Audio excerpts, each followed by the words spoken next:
Ano ba mga pinagsasabi mo? Kanina ka pa, ha? Ang hirap sa inyo. Wala kayong nakikita kundi ang karapatang-pantao ng mga sibilyan, ng mga rebelde. Bakit? Kami ba mga sundalo walang karapatang-pantao? Nakapunta ka na ba ng Mindanao? Na kung saan kami mga sundalo ina-ambush? Patay na pinapatay pa.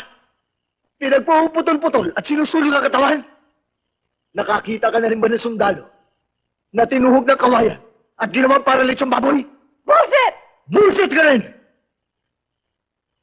Ang hirap sa inyo mga human rights lawyer. Kapag ang tumutumba, sibilyan o rebelde, ang sinasabi nyo, kagagawan nito ng mga tarantado sundalo. Mga gago kasi. Pero pagka mga sundalo na, ang mga napapatay sa encounter, ano sinasabi nyo? Pabuti nga sa kanila. Hindi lahat ng sundalo tarantado.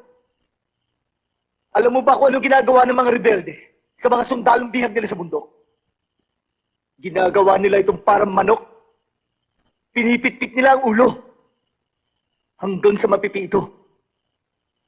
Hindi mo siguro alam yan, Miss Sanchez. O kung alam mo man, nagmamaang-maangang ka lang. Kanina sa telebisyon, kinastigo mo na kami mga sundalo. Abogada ka, Miss Sanchez.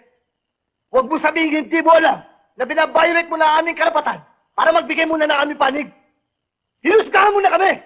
Lalo na ako sa pagkakadukot kay Gobernador Agatep! Kaya ako pala ang napiling yung dukutin, ano? Para ano? Para makinig sa mga sasabihin nyo? Pwes, hindi nyo ako makukumbinse. Doon kayo magpaliwanag sa mga tao. Sa pamilya ni Agatep. Sa mga opisyal nyo. Yun nga ang balak namin gawin kanina. Pero alam nyo wala makikinig sa inyo, di ba?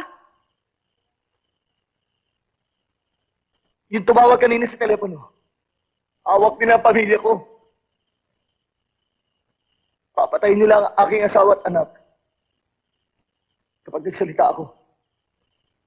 Kapag nagsabi ako ng katotohanan. And do you expect me to believe that? No. I don't expect anything from you. Ayan ang kotse. Nakita mo naman siguro lahat ng dinaanan natin kanina, di ba? Tumbukin mo lang yung kalyeng yan. Mararating mo ang highway. Kumaliwa ka. Makakauwi ka na sa inyo.